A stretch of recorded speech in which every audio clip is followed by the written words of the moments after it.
ونؤمن به ونتوكل عليه ونعوذ بالله من شرور أنفسنا ومن سيئات أعمالنا من يهده الله فلا مضل له ومن يضلله فلا هادي له ونشهد أن لا إله إلا الله وحده لا شريك له ونشهد أن سيدنا وسندنا وحبيبنا وحبيب ربنا وطبيبنا وطبيب قلوبنا ومولانا محمدا عبده ورسوله صلى الله تعالى عليه وعلى آله وبارك وسلم أما بعد فأعوذ بالله من الشيطان الرجيم بسم الله الرحمن الرحيم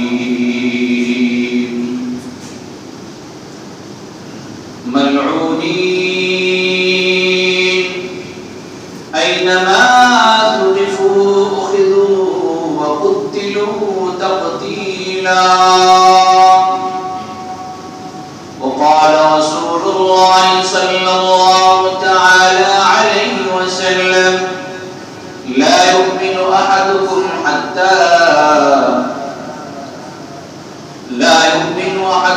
حتى أكون أحب إليه من والده وولده والناس أجمعين أو كما قال عليه الصلاة والسلام سبحانك لا علم لنا إلا ما علمتنا إنك أنت العليم الحكيم صدق الله مولانا العظيم وصدق رسوله النبي الكريم ونحن على ذلك لمن الشاهدين والشاكرين والذاكرين والحمد لله رب العالمين وقال تعالى إن الله وملائكته يصلون على النبي يا أيها الذين آمنوا صلوا عليه وسلموا تسليما اللهم صل على محمد وعلى آل محمد كما صليت على إبراهيم وعلى آل إبراهيم إنك حميد مجيد اللهم بارك على محمد وعلى آل محمد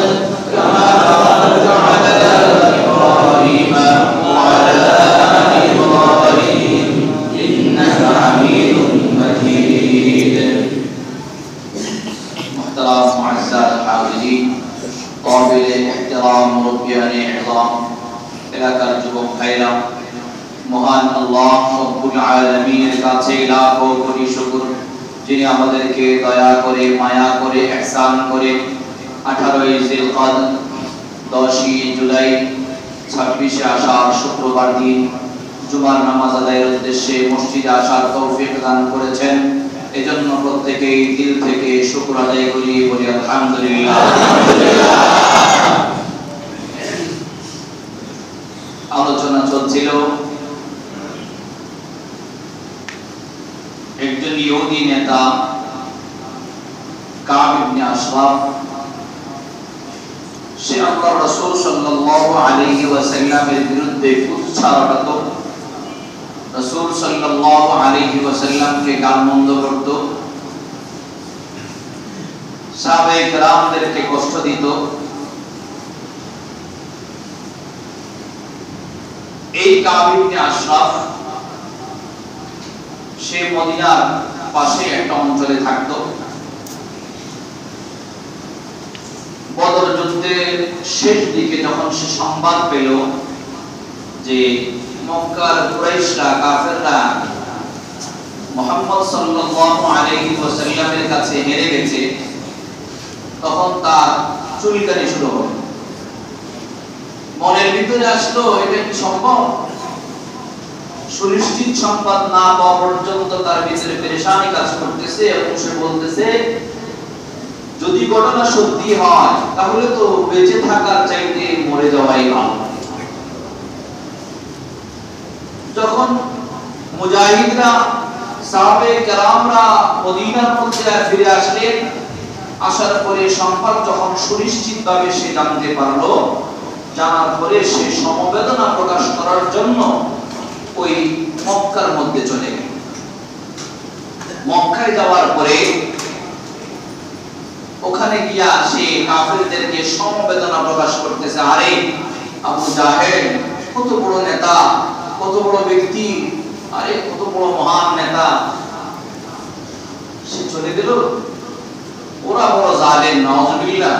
মুহাম্মদ সাল্লাল্লাহু আলাইহি ওয়াসাল্লাম আর সাহাবে কেরামের ব্যাপারে সে বলতেছে বড় জালেম, মেরে ফেলছে, এখানে থাইকা এখানে খায়া উস্কানি দেন। এই আরবের মধ্যে থাকছে, সে মক্কার মধ্যে থাকছে, এখানে থাইকা খায়া বড় হয়া এখন এদেরকে মেরে ফেলছে, উতবাকে মেরে ফেলছে, সাহেবাকে মেরে ফেলছে, হ্যাঁ উমাইয়ার ছেলেদেরকে মেরে ফেলছে। আয় হায় 70 জন ব্যক্তিকে, বড় বড় নেতা, এগুলোকে মেরে ফেলছে, উস্কানি দিচ্ছে। আর ওখানে যায় সে কবিতা আবৃত্তি করত। কবিতার মাধ্যমে অনেক সময় মানুষের মনের ভিতরে একটা আগুন ধরে না? ওই যে কবি নজরুল, কবি বিভিন্ন সময় যুদ্ধের সময় বা আগেও তো সেই কত সুন্দর সুন্দর কবিতা বলেছে, হ্যাঁ মানুষের সময় আগ্রহ জন্মাইছে না? কবিতা এমন একটা জিনিস যার মাধ্যমে মনে করেন মানুষের মধ্যে একটা উৎসাহ জন্মায়, যে বিষয়ে কবিতা বলে ওই বিষয়ে।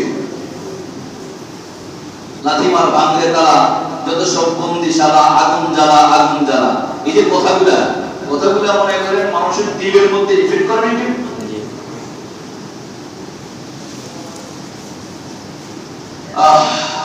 তো এইভাবে সে মক্কায় গিয়া কাফেরদেরকে মুসলমানদের বিরুদ্ধে উৎসাহ দিচ্ছিল, যেন এই কাফেররা মুসলমানদের বিরুদ্ধে পুনরায় যুদ্ধে লিপ্ত হয়, যেন মুসলমানদেরকে দুনিয়া থেকে সরিয়ে দেয়। এমনকি সে মক্কার হেরেমের মধ্যে যখন গেল, হারাম সীমানায়, হারাম বলতে একেবারে হেরেমের যে মাথা সীমানার মধ্যে যায়, কাফেরদেরকে নিয়ে বলল চলো আজকে আমরা ওয়াদা করব, ওয়াদা করতে হবে যে আমরা ওদেরকে অর্থাৎ মুসলমানদেরকে হত্যা না করে ছাড়বো না, ওদেরকে দুনিয়া থেকে শেষ করে দেব না। এইভাবে বিভিন্ন রকম উৎসাহ দিচ্ছে। এই সব সংবাদ তো আল্লাহ রাসূল সাল্লাল্লাহু আলাইহি ওয়াসাল্লামের কাছে আসতেছে। তো রাসূল করিম সাল্লাল্লাহু আলাইহি ওয়াসাল্লাম সব শুনতেছিলেন আর সে রাসূলকে কষ্ট দিচ্ছিল। তো রাসূল সাল্লাল্লাহু আলাইহি ওয়াসাল্লাম তখন ঘোষণা করলেন, একদিন বৈঠকে বসছে সাহাবায়ে কেরামদেরকে নিয়ে, বৈঠকে বসে বলতেছে তোমাদের মধ্যে কেউ আছে নাকি যে এই ইহুদি কাব ইবনে আশরাফকে হত্যা করবা? তখন সাহাবী মুহাম্মদ ইবনে মাসলামা রাদিয়াল্লাহু তাআলা আনহু উনি দাঁড়াইছেন, দাঁড়ায়া বলেন ইয়া রাসূলুল্লাহ আপনি কি চান আমি ওকে হত্যা করি?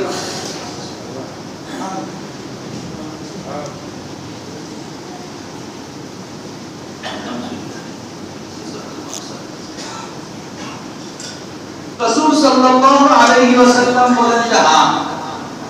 তো মুহাম্মদ ইবনে মাসলামা বলে ঠিক আছে হুজুর, তাহলে আমাকে কিছু ব্যতিক্রম এদিক ওদিক কথা বলার অনুমতি দেন। ঠিক আছে বলো। তো মুহাম্মদ ইবনে মাসলামা সে কাব ইবনে আশরাফের কাছে গেছে, যায়া বলতেছে যে ভাই দেখো আমরা তো মুসলমান হইছি, এখন এই যুগটা তো আমাদের কাছে খালি সদকা চায়, দান চায়, টাকা পয়সা চায়, কি যে বাজারে আসি। কাব ইবনে আশরাফ মনে মনে চিন্তা করলো একটা সুযোগ পেয়েছি, এইজন্য সে কয় কি দেখছো মাত্র না শুরু, কয়েকদিন পরে দেখবো যে কি জ্বালানি জ্বালায় তোমাদের।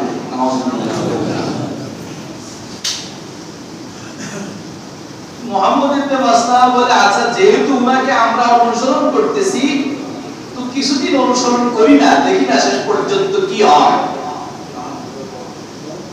বাকি এখন আমি তোমার কাছে আসছি, আমার একটু খাবার দরকার ছিল, এক বছর বুখারী শরীফের ইবারত এক বছর বা দুই বছর এরকম। হাদিসটা একেবারে তামাম আশরাফের ঘটনা, বুখারী শরীফের 2 নম্বর খণ্ড 3891 নম্বর হাদিস। এই হাদিসের মধ্যে মূল কিতাবে বাংলা ভাষায় না, হাদিসের মধ্যে এই ঘটনাটা আসছে। তো বলতেছে যে কাব ইবনে আশরাফকে তুমি আমাকে এক বছর বা 2 বছর খাদ্য দাও।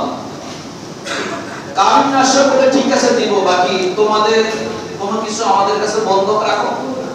তো কি বন্ধক রাখো? কাব ইবনে আশরাফ ইহুদি চরিত্র তো খুব ভালো, এইজন্য তোমরা বউ আমার কাছে বন্ধক রাখো। চরিত্র ভালো না? আমাদের দেশে তো মনে হয় বউ বন্ধক ছবিও বাড়িয়েছিল নাকি? হ্যাঁ, হায় হায়, তাহলে আমরা ওই ইহুদির চরিত্রের চাইতে বেশি ভালো কোনো কিছু পাচ্ছি না। এই ধরনের ছবি বাংলাদেশে করতে পারা, ছবি তো এমনি খারাপ, এরপরেও আবার এই ধরনের ছবি করতে পারা, এগুলোর অনুমোদন হওয়া, আমার মনে হয় না আমাদের একেবারে উচ্চ লেভেল থেকে নিচু লেভেল পর্যন্ত বিবেকগুলো নষ্ট হয়ে গেছে। না হলে এই ধরনের বাজে বলতে পারে যে শিক্ষণীয় বিষয় হুজুর এই সেই কত বিষয় থাকতে পারে, ছবির মধ্যে তো অনেক শিক্ষণীয় বিষয় থাকে, থাকে না? থাকে না? থাকে। কেমনে মনে করেন যে শাশুড়ির কষ্ট দেওয়া যাইব, কেমনে মনে করেন যে জামাইরে জ্বালা যাইব, কেমনে একটা ছেলে আরেকটা ছেলের আরেকটা মেয়ে নিয়ে ভাগতে পারবো, কেমনে 2-3টা মাইয়া মিলে একটা ছেলেরে পড়াইতে পারবো, কেমনে 2-3টা ছেলে মিলে একটা মেয়েকে পড়াইতে পারবো। শিখার বিষয় আছে নাকি? এগুলো তো শিখার বিষয় নাকি? আচ্ছা, এগুলো কি মুসলমানের শিখার বিষয় না? আল্লাহ যাই হোক, ওই কথায় যাব না। তাহলে বলবো কি যে বউটা বন্ধক রাখো। তো মুহাম্মদ ইবনে মাসলামা বলে আপনি কি বলে, আপনি আরবের মধ্যে এমন সুঠামদের অধিকারী, সুশ্রীমন, সুন্দর মানুষ, আপনার কাছে আমাদের বউ, এটা হয় না, আপনার সাড়ে খেলাফ। এখন মুহাম্মদ ইবনে মাসলামাকে কাব ইবনে আশরাফ বলে ঠিক আছে তাহলে তোমাদের ছেলেকে রাখো আমার কাছে, বন্ধক রাখো। মুহাম্মদ ইবনে মাসলামা বলে ছেলেকে রাখবো, তাহলে তো ভবিষ্যতে আমাদের ছেলেদেরকে মানুষ বলবে বেটা 1 বছর 2 বছর এই খাদ্যের জন্য তোরা বন্ধক শিখি, কি বলা তোমরা বন্ধককে বলা, এটা আমাদের ছেলেদের জন্য অপমান না? তো তাহলে তোমরা কি চাও, কি বন্ধক রাখবা? মুহাম্মদ ইবনে মাসলামা বলে আমরা কিছু অস্ত্র আপনার কাছে বন্ধক রেখে দেব, কিছু অস্ত্র বন্ধক রেখে দেব। আচ্ছা ঠিক আছে, রাখবো, অসুবিধা নেই। তো ঠিক আছে, তাহলে কথা এই পর্যন্তই, পরবর্তীতে আমি আসবো, আইসা আপনার কাছে এটা বন্ধক রেখে দেব। দোস্ত আবার রাত্রে বেলা মুহাম্মদ বিন মাসলামা রাদিয়াল্লাহু তাআলা আনহু কাব ইবনে আশরাফের কাছে আসলো, সাথে কাব ইবনে আশরাফের দুধ ভাই আবু নায়লাকে নিয়ে আসলো। কিতাবের মধ্যে আছে, বুখারীর মধ্যে আছে, আরো 2 জন সাহাবী সাথে ছিল। রাত্রে বেলা যখন আসলো, আসার পরে বাহির থেকে ডাক দিল কাব। ডাক দেওয়ার পরে স্ত্রী বলতেছে কি ব্যাপার, এত রাত্রে বেলা তোমাকে কে ডাকে? অসুবিধা কি? মুহাম্মদ ইবনে মাসলামা আসছে। বলছে মুহাম্মদ ইবনে মাসলামা আর আমার দুধ ভাই আবু নায়লা দুজন আসছে। স্ত্রী বলে আমি তো ওখান থেকে রক্তের ফোঁটা গ্রাম পাচ্ছি। সারা স্ত্রী ছাড়া আমি তো ওখান থেকে রক্তের ফোঁটা গ্রাম পাচ্ছি, আমার কাছে অন্যরকম আওয়াজ মনে হচ্ছে। কিন্তু কাব ইবনে আশরাফ বলে না না, মুহাম্মদ ইবনে মাসলামা আর আমার দুধ ভাই আবু নায়লাই তো আসছে, অসুবিধা কোন জায়গায়? এরা তো আমার পরিচিত। আসো, অসুবিধা নাই, অনুমতি দিয়ে দিল, আসো। মুহাম্মদ ইবনে মাসলামাকে বলল, মুহাম্মদ ভিতরে আসো।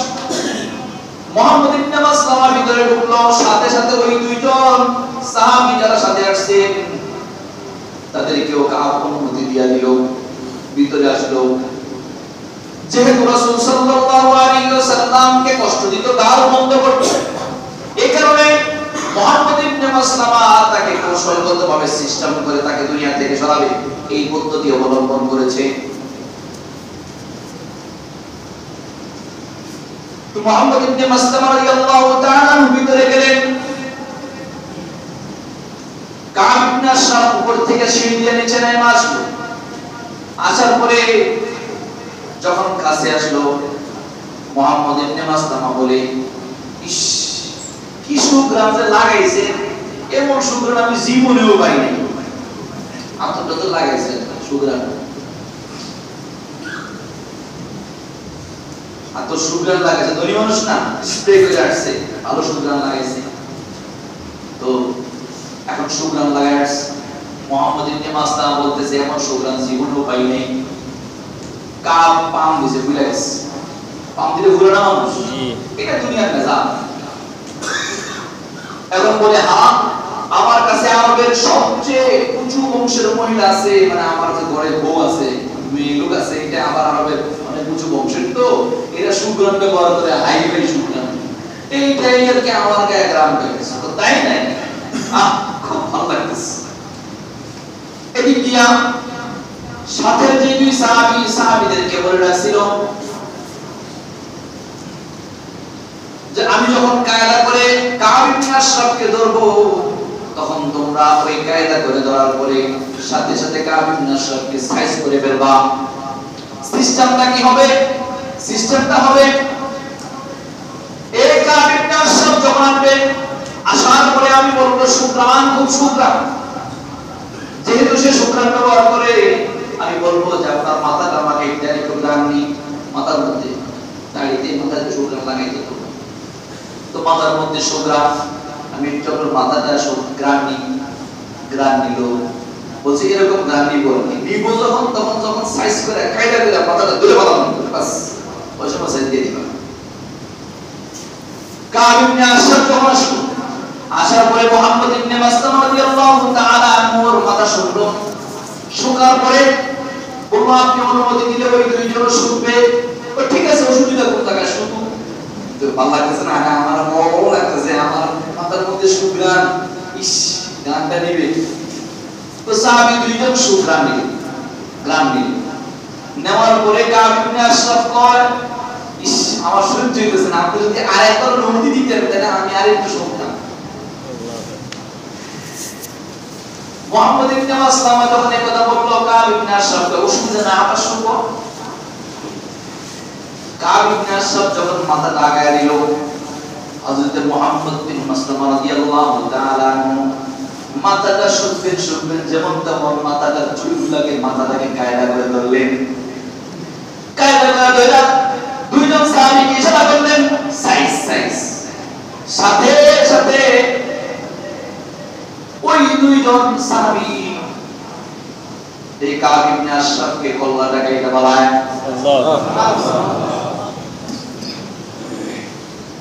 আল্লাহ রাসূল সাল্লাল্লাহু আলাইহি ওয়াসাল্লামের কাছে যায়, দৌড়ে সংবাদ দেয়, হুজুর,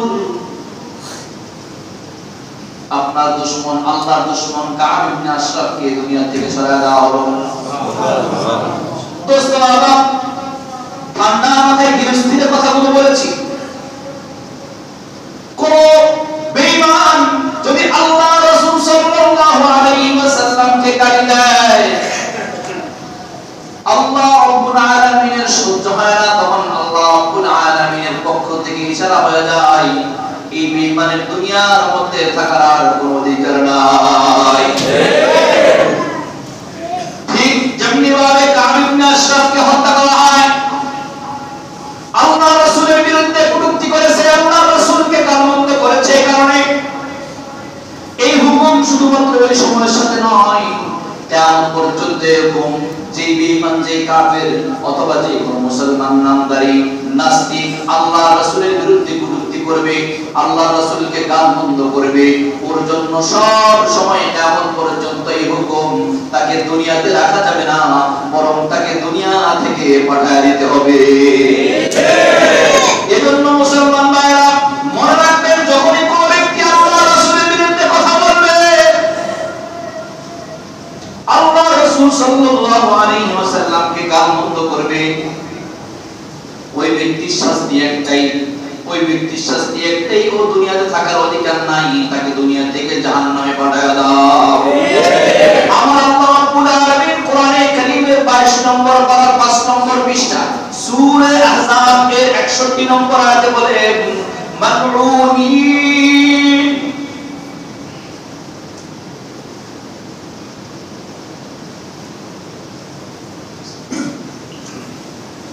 ملعونين أينما ثقفوا أخذوا وقتلوا تقتيلا। যে সমস্ত লোকগুলা আল্লাহ রাসূল মদিনায় যাওয়ার পরে রাসূল সাল্লাল্লাহু আলাইহি ওয়াসাল্লামকে গালমন্দ করত, রাসূল সাল্লাল্লাহু আলাইহি ওয়াসাল্লামের বিরুদ্ধে কটূক্তি করত, মক্কা বিজয়ের পরে যখন আল্লাহ রাসূল সাল্লাল্লাহু আলাইহি ওয়াসাল্লাম সমস্ত কাফেরদেরকে আম ক্ষমার ঘোষণা দিলেন, আল্লাহ রাব্বুল আলামিন বলেন, না না আমার হাবিব, আপনি সবাইকে ক্ষমা করতে পারবেন না। 11 জন নারী পুরুষ আছে যারা আপনাকে গালমন্দ করেছে, আপনাকে গালি দেওয়ায় আমার খুব কষ্ট লাগছে, এজন্য এদেরকে ছাড় দেওয়া যাবে না, এরা আমি আল্লাহর পক্ষ থেকে অভিশপ্ত, এদেরকে যেখানে পাওয়া যাবে সেখানেই পাকড়াও করা হবে, সেখানে এদেরকে হত্যা করে দেওয়া হবে। এমনকি যদি হেরেদের সীমানার মধ্যে পাওয়া যায়, আল্লাহর ঘরের গিলান্তর অবস্থায় পাওয়া যায়, এরপরেও ছাড় দেওয়া যাবে না। আল্লাহ বলেন, মালউনিন, এরা অভিশপ্ত। আইনামা তুকিফু উখিদু ওয়া কুতিলু তাকতীলা, এদেরকে যেখানে পাওয়া যাবে সেখানে পাকড়াও করা হবে, আর এদেরকে কুকুরের মতো হত্যা করে দেওয়া হবে। এই হুকুম তখনকার জন্য শুধু সীমাবদ্ধ নয়, যতদিন পর্যন্ত পৃথিবী চলবে, আল্লাহ রাসূলকে যদি কেউ গালি দেয়, আল্লাহ রাসূলের বিরুদ্ধে যদি কেউ কটূক্তি করে, ওই নাস্তিক মুরতাদ, ওই কাফের বেঈমান পৃথিবীতে থাকার আর কোনো অধিকার রাখে না। কথা ঠিক কি না? এজন্য কখনো যদি কোনো কাফের মুশরিক অথবা কোনো মুসলমান নামধারী বেঈমান আল্লাহ রাসূলের বিরুদ্ধে কটূক্তি করে, আল্লাহ রাসূলের বিরুদ্ধে কথা বলে, তখন তাদেরকে কোনোভাবেই ছাড় দেওয়া যাবে না। কথা ঠিক? মুসলমান শুধু তো এতটুকুই না, এটা তো করতেছে এবং সুযোগে ইসলামের বিরোধিতা যেভাবে পারে সেভাবে করতেছে। আজকে সুযোগে করতেছে। হায় হায়, কষ্টের কথা, এইটা যখন মনে করেন করোনাকালীন সময় বাংলাদেশে চলছে, এই সময়ে বহু বেঈমান পাওয়া গেছে, গোলার মধ্যে পাওয়া গেছে, অন্য এলাকার মধ্যেও পাওয়া গেছে, হিন্দুরা আল্লাহ রাসূলকে কটূক্তি করেছে, আল্লাহ রাসূলের বিরুদ্ধে গালি দিয়েছে। আর আমরা মুসলমানরা মুখের মধ্যে কুলুপ দিয়ে বসে দিচ্ছি, প্রতিবাদ করার ভাষা আমাদের নাই, আমাদের কলম চলে না, আমাদের হাত চলে না।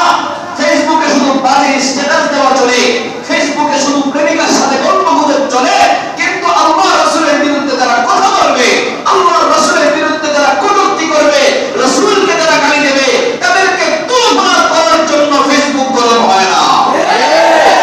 অথচ ফেসবুক তো গরম হলে এজন্য হওয়ার কথা।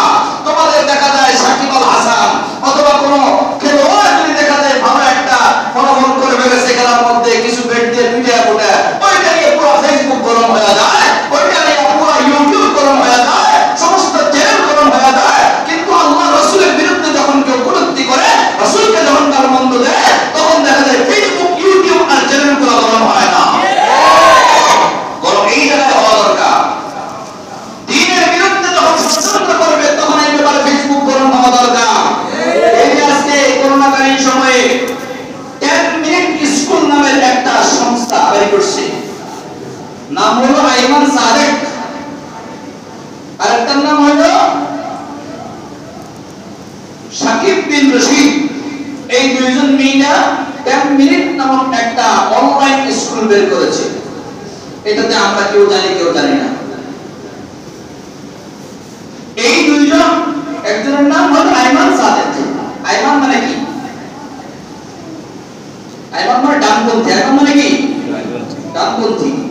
সাদেক মানে সত্যবাদী।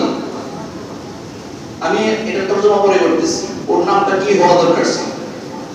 আইমান সাদেক। আরেকটা নাম শাকিব বিন রশিদ। শাকিব মানে কি? নাজমুস সাকিব, বুঝলেন না?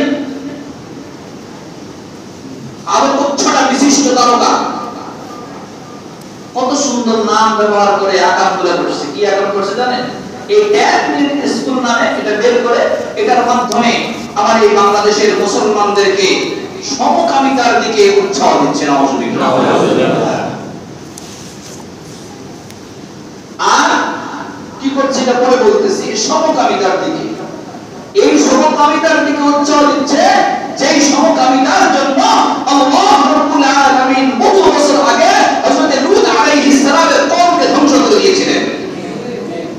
শরীয়তের বিধান যদি কেউ সমকামিতা করে তাহলে শরীয়তের বিধান হলো, হাদিসে পাকের মধ্যে আসছে, তাকে আগুন জ্বালা পুড়িয়ে দাও অথবা তাকে পাহাড় থেকে ফেলে হত্যা করে ফেলো। এটা জানা যেতে মারাত্মক। এই সমকামিতা উৎসাহ দিচ্ছে এই আয়মান সাদেক আর শাকিব বিন রশিদ, এই দুইজন। অথচ আল্লাহ রাব্বুল আলামিন এই গুনাহের কারণে কওমে লূতকে ধ্বংস করে দিয়েছিলেন। আজকে আমাদের মধ্যে পাওয়া চলতেছে, আজকে আমাদের মধ্যে মহাবিপদ চলতেছে, সারা পৃথিবীতে ধমকে গেছে, পুরো দেশটা অর্থনৈতিক মন্দা অবস্থায় আছে। কোথায় সমস্যার মধ্যে আছে? এখন আমাদের কাজ হলো, যে মালিক পৃথিবী সৃষ্টি করেছেন, যে মালিক আমাদেরকে সৃষ্টি করেছেন, সেই মালিকের পায়ে ধরে পুনরায় বিনয় করে মাফ চায়া, মালিকের কাছ থেকে মাফ নিয়া আমাদের স্বাভাবিকভাবে মালিকের হুকুম মেনে চলা।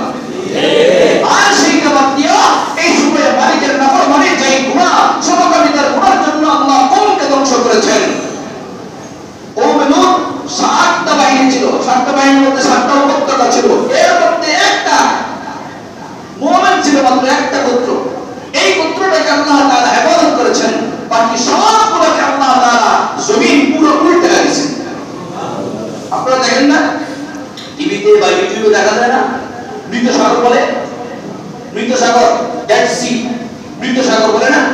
ওখানে মনে করেন যে এমন এক লালপ্রাপ্ত এলাকা যে এখানে কোনো জিনিস ডুবেও না, কোনো জিনিস কি হয় না, ডুবেও না। আল্লাহ পাক এমন ভাবে লালপ্রাপ্ত করছে, ওখানে কোনো জিনিস বাঁচে না,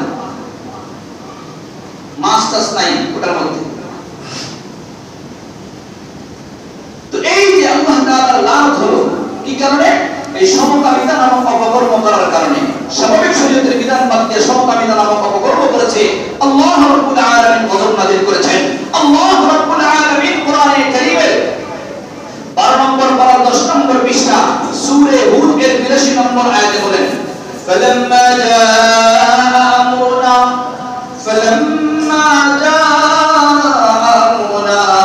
জাআলনা আলিয়াহা সাফিলাহা ওয়া আমতারনা আলাইহা হিজারাতান মিন সিজ্জিল।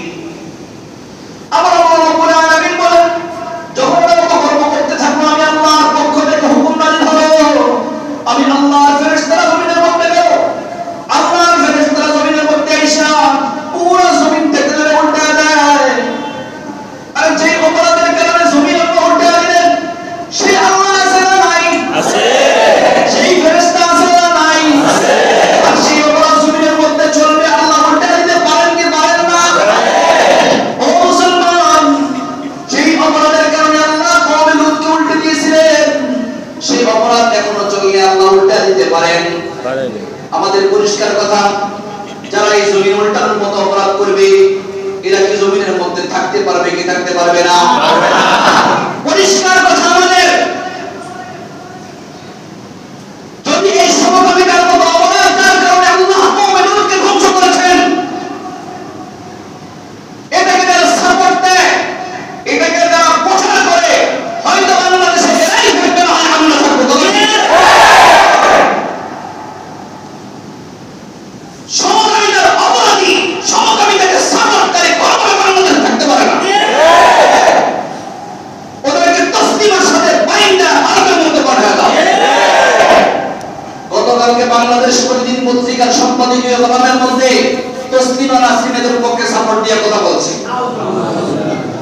আর নাউজুবিল্লাহ কইলেই কি হবে? হ্যাঁ, ও তো সাপোর্ট দিবই, ও তো এগুলাই চাহিদা, ওর চাহিদা কি আছে বাবা? খারাপ মহিলা না, ওর তো একসাথে 10 জন পুরুষ হলে কোনো অসুবিধা নেই।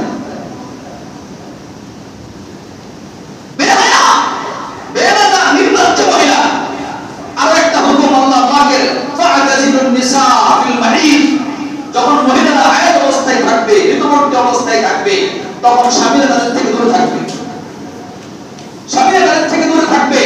কিন্তু এটাকে এই আইমান সাদেক আর সাদেক বিন নসীব এটাকে প্রচার করতেছে, এটা কোনো দোষণীয় না, কোনো অসুবিধা নাই। সাথে সাথে তসলিমা নাসরিন এটাকে সাপোর্ট দিয়া এটাকে আগুন জ্বালাচ্ছে। ও মুসলমান, কষ্ট সেখানে নয়। তসলিমা নাসরিন বলেছে এটা কষ্ট নেই না, কারণ তসলিমা নাসরিন বলতেই পারে, ওর চরিত্রটাই এমন। কষ্ট আমার বাংলাদেশে অধিক প্রচারিত একটা পত্রিকা বাংলাদেশ প্রতিদিন, এই পত্রিকাটা সপ্তাহে কম একবার হলেও ওই তসলিমা নাসরিনের লেখা দেয়। প্রশ্ন হলো কি কারণে ওই লেখাটা, তসলিমা নাসরিনের লেখাটা ওই সম্পাদকীয় কলামের মধ্যে এই নঈম নজর আর পীর এবং হাবিবুর রহমান দেয়? এটা হলো প্রশ্ন। কথা ঠিক কিনা? আমাদের পরিষ্কার কথা, শুধুমাত্র অবঞ্চিত এই তসলিমা নাসরিনকে বললেই চলবে না, শুধুমাত্র আইমান সাদেক আর সাদেক বিন নসীবকে অবঞ্চিত করলে চলবে না। যারা ওই নাস্তিক মুরতাদদের লেখা, যারা ওই তসলিমা নাসরিনের লেখা সম্পাদকীয় কলামের মধ্যে ছাপায়, এদেরকে অবঞ্চিত ঘোষণা করতে হবে। কে কারণে বাংলাদেশের মধ্যে প্রচার করবে এগুলো?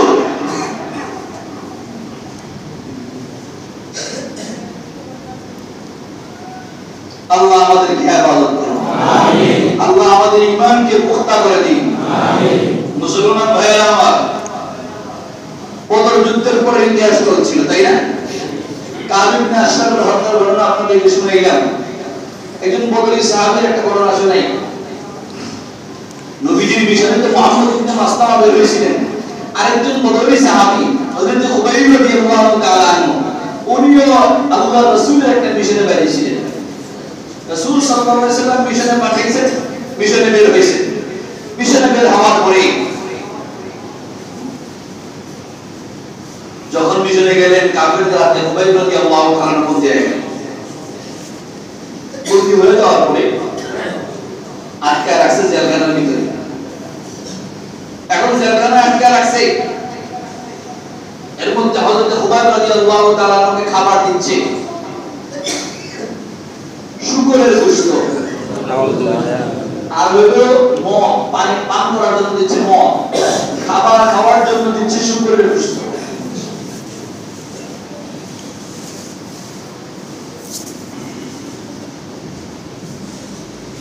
বদরি সাহাবী খুবাইব রাদিয়াল্লাহু তাআলা খাবার দিচ্ছে তারা এইভাবে, উনি তো এটা খাবেন না। উনি এটা দেখে আল্লাহ, এই যে আল্লাহ বলছে, আমার বাড়ি কি শুনছেন না শুনে নাই? আল্লাহ এর জবাব দিয়েছেন না, আমরা শুনি নাই। খুবই ভালো জানেন তার দিল কি বলছে। আমার তো মনে হয় এটাই বলছে, আরে বান্দা তুই চিন্তা করিস না, তোর খাবার ইন্তজাম আমি আল্লাহই করব। সুবহানাল্লাহ। কারণ 40 দিন পরে, 40 দিন পর্যন্ত আটকা রাখছে। আটকা রাখার পরে ঘোষণা হয়েছে যে খুবাইবকে ফাঁসির কাস্টে ঝুলানো হবে। ফাঁসির কাস্টে ঝুলানো হবে যখন ঘোষণা হবে, এর আগে এসে দেখে খাবার তো কিরে, যে খাবার দেওয়া হচ্ছে খাবার থেকে এমনি পয়সা পয়সা শেষ, ও তো খানা খায় না। 40 দিন পর্যন্ত কেমনে আছে, ওদের টাকরা, কোনো অসুবিধা না হলো ব্যাপারটা কেন। ওই জেলখানার পাশে একজন মহিলা, সম্ভবত হারেস কাফের যে ছিল, যাকে হত্যা করেছিল খুবাইব রাদিয়াল্লাহু তাআলা বদরের সময়, সেই হারেসের মেয়ে পরবর্তীতে মুসলমান হয়ে গেছে। তো আসলে পরবর্তীতে মুসলমান হয়ে গেছে। এই মুসলমান হয়ে যাওয়ার পরে পরে কি হয়েছে এটা পরে বাকি মুসলমান যে হয়েছে এর আগের ঘটনা কি, উনি বলতেছিলেন যে এই 40 দিন খাবার খায় না ঠিক, কিন্তু আমি দেখছি তাকে বেমৌসুমি ফল, মৌসুম ছাড়া যে সমস্ত ফল হয় এরকম ফল সে বসে বসে খাইছে। সুবহানাল্লাহ। আল্লাহ দোস্ত আমার খুবাইব রাদিয়াল্লাহু তাআলা আনহু বেমৌসুমি ফল খায়, কে খাওয়ায়? আল্লাহ। ওই মহিলা বলে আমি আশ্চর্য, এই জায়গায় জেলখানার ভিতরে খাবার আছে কোথা থেকে? এত আজীব আজীব ধরনের সুন্দর সুন্দর ফল কোথা থেকে আসে? 40 দিন পরে যখন ঘোষণা হয় খুবাইব তোমার জন্য ফাঁসির মঞ্চ প্রস্তুত, খুবাইব রাদিয়াল্লাহু তাআলা খুশি খুশি, ফাঁসির মঞ্চ প্রস্তুত, খুশি। কি জন্য খুশি করতে পারেন? এই জন্য খুশি যে মালিকের সাথে সাক্ষাৎ হবে। সুবহানাল্লাহ। আওয়াজটা বেশি মজা লাগে না? সুবহানাল্লাহ। হর যে খাহি পাশ লেকিন আন্দু কে দিওয়ানা বাস, হর যে খাহি পাশ লেকিন আন্দু কে দিওয়ানা বাস, বা মুহাম্মদ হোশেদারি বা খুদা দিওয়ানা বাস। दोस्तों अब आप आज देखो अल्लाह पाकेर करिश्मार কথা যখন আনবে, আল্লাহ পাকের কথা যখন আনবে তখন একটু পাগলামি করো, এটা দোষ না। খেয়াল রাখবা মুহাম্মদ সাল্লাল্লাহু আলাইহি ওয়াসাল্লামের নাম আসলে পাগলামি করা যাবে না, মুহাম্মদ সাল্লাল্লাহু আলাইহি ওয়াসাল্লামের আলোচনা আসলে পাগলামি করা যাবে না। আল্লাহ পাকের কথা আসলে পাগলামি করতে অসুবিধা নাই। আর যে খাই पाश लेकिन अंधो के दीवाना बाश, हर जगह ही पाश लेकिन अंधो के दीवाना बाश, बा मोहम्मद होशदारी बा खुदा दीवाना बाश। दोस्तों आप क्या करবেন? মানুষ যখন হজে যায়, হজের মধ্যে গেলে যখন বাইতুল্লাহ তাওয়াফ করে গায়ের মধ্যে কাপড়ের কাপড় পরা থাকে, আল্লাহর বান্দা দোয়া করতে থাকে, গায়ের মধ্যে গাম জড়ে গায়ের থেকে দেখা যায় শরীরের থেকে দুর্গন্ধ হয়, কিন্তু ওখানে আতর লাগানোর অনুমতি নাই, ইহরাম অবস্থায় আতর লাগানোর সুগন্ধ লাগানোর অনুমতি নাই। আর ময়দানে গিয়ে লাব্বাইক আল্লাহুম্মা লাব্বাইক পাগলামি করতেছে, মিনার মধ্যে যা পাগলামি করতেছে, কোনো অসুবিধা নাই, ওখানে পাগলামির অনুমতি আছে। কিন্তু যখন হজের কাজ শেষ করে মদিনায় যাবে, আল্লাহ রাসূলের দরবারে যাবে, বিধান হলো কাপড় চোপড় কইরা পরিষ্কার হইয়া সুন্দর কাপড় লাগায় সুগন্ধি কইরা আমার হাবিবের দরবারে যাও। সুবহানাল্লাহ। দোস্ত আবার মুহাম্মদ সাল্লাল্লাহু আলাইহি সাল্লামের ব্যাপারে পাগলামি করা যাবে না। আমার দেশের বন্ধুরা মুহাম্মদ সাল্লাল্লাহু আলাইহি সাল্লামের ব্যাপারে পাগলামি করে কিন্তু আল্লাহর খবর রাখে না। বন্ধুরা মুহাম্মদ সাল্লাল্লাহু আলাইহি সাল্লামের ব্যাপারে পাগলামি করে কেমনে যাব মদিনায়, কেমনে যাব মদিনায় বলে বলে গান্দা গায়, মদিনায় তুই গাঞ্জা খায়া বেতার হইয়া মাতাল হইয়া মনে মনে মদিনায় দৌড়া, তোর কবরে মদিনা নাই। মুহাম্মদ সাল্লাল্লাহু আলাইহি সাল্লাম তো গায়েব জানে, এই বড় তুই গায়েব দিয়ে কি করস? তুই নামাজ পড় আগে, তুই সূরা ফাতিহা পড়স না, তুই গায়েব হয়ে মাতামাতি করস। আমরা যে কথা বলি সেটা শুনুন, আমি কেরাম যে কথা বলে সেটা শুন। মুহাম্মদ সাল্লাল্লাহু আলাইহি সাল্লামের ব্যাপারে পাগলামি করার দরকার নাই। পাগলামি কার ব্যাপারে করা হবে?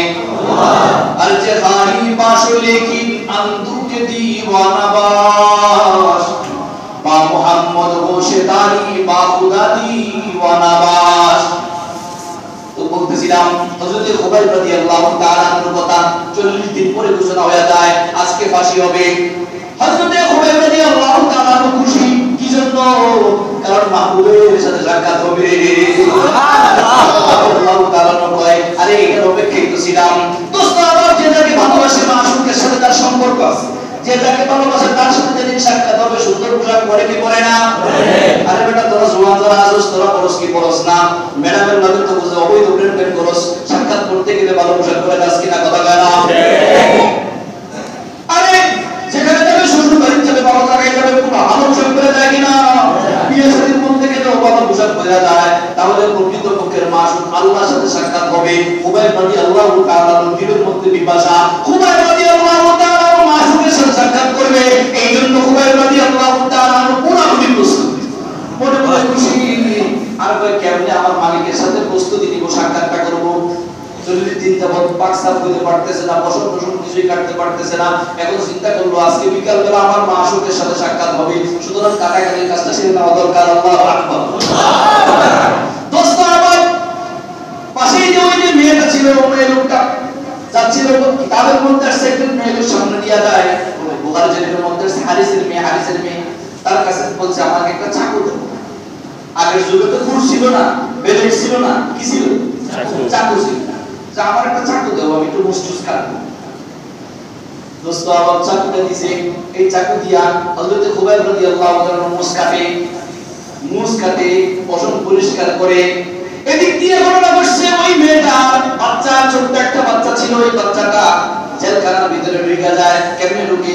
আগের যুগে খেয়াল রাখবেন, আগেও ছিল, এখন হয়তো কোনো জায়গার মধ্যে আছে, দরজাতে থাকে, দরজার নিচ দিয়ে কিছুটা ফাঁক থাকে অনেক সময়। এই যে জেলখানা ছিল, জেলখানার নিচ দিয়ে একটু ফাঁক ছিল, মাসুম বাচ্চাটা এদিক দিয়ে ঢুকে যায়। হযরত খুবাইব রাদিয়াল্লাহু তাআলা আনহু যখন তার এই কাটাকাটির কাজ করতেছিলেন, এই বাচ্চাটা ওইখানে ঢুকা খুবাইব রাদিয়াল্লাহু তাআলা আনহু নালের উপরে বসে যায়। খুবাইব রাদিয়াল্লাহু তাআলা আনহু নালের উপরে বসে গেছে। এখন এই যে বাচ্চার মা যখন দেখলো এই দৃশ্য দেখা আমরা করি না এরকম এই কি বিকেল বেলা যার ফাঁসি হবে, হাতের মধ্যে চাকু, ওরে সুবহানাল্লাহি বিহামদি, এই লোকের কোলের মধ্যে কি বাচ্চা বসে আছে, ব্যস্ত লাগাই না। এটা হয় না যে বাঁচার জন্য কইবো যে এই যে ওরা শেষ করে দিন আমারা ছাড়তে, মহিলাটা হাত ধরে খুবাইব রাদিয়াল্লাহু তাআলা কয় মা তুই চিন্তা করিস না, আমি মুহাম্মদ সাল্লাল্লাহু আলাইহি ওয়াসাল্লামের সাহাবী, আমি মুহাম্মদ সাল্লাল্লাহু আলাইহি ওয়াসাল্লামের সাহাবী, আমি কোনোদিন অনৈতিক কাজ করব না, তোর বাচ্চার কোনো ক্ষতি হবে না। আরে এই সন্তান তোর সন্তান, আমার সন্তান, কোনো অসুবিধা নাই। দোস্ত আমার মহিলাটা আজীব হয়ে যায়। এরপরে বিকেল বেলা যখন ফাঁসির কাজটা ঝুলানোর জন্য হযরত খুবাইব রাদিয়াল্লাহু তাআলা নকে নিয়ে যাবে, নিয়ে যাওয়ার পরে হযরত খুবাইব রাদিয়াল্লাহু তাআলা নকে জিজ্ঞাসা করে ফাঁসিটাকে, তোমার মনে কিছু চাহিদা আছে নাকি? এরকম বলে না, আসলে তাকে হত্যা করবে, ফাঁসিতে ঝোলাবে, বলে না যে তোমার মনে এখন কোনো চাহিদা আছে কিনা? এই কথা বলছি। এখন আমরা হয়তো বলতাম যে হ্যাঁ আমার ছেলেটা দেখা দরকার, আমার মেয়েটাকে দেখা দরকার, অথবা মনে করেন যে দুনিয়ার যত আসবাব এগুলোর কথা বললাম। খুবাইব কি করে? হযরত খুবাইব রাদিয়াল্লাহু তাআলা যে কথাটা বলছেন, আল্লাহ তৌফিক দিলে আমি সব আলোচনা। আজকে আর সময় নেই, সময় চলে গেছে, আপনাদেরকে কষ্ট দিলে রাগ করবেন, কষ্ট দিব না। আল্লাহ তাআলা তৌফিক দিলে ইনশাআল্লাহ আলোচনা। বাকি আল্লাহ তাআলা আমাদের সকলকে আল্লাহ পাকের যে হুকুম, এই আল্লাহ পাকের হুকুম ঠিকমতো পালন করার তৌফিক দান করুন। এবং সাথে সাথে আরো একটা কথা, যে খুবাইব রাদিয়াল্লাহু তাআলা যেভাবে নিজের জীবন দেওয়ার জন্য আল্লাহ পাকের হুকুম পালন করতে প্রস্তুত, ঠিক এই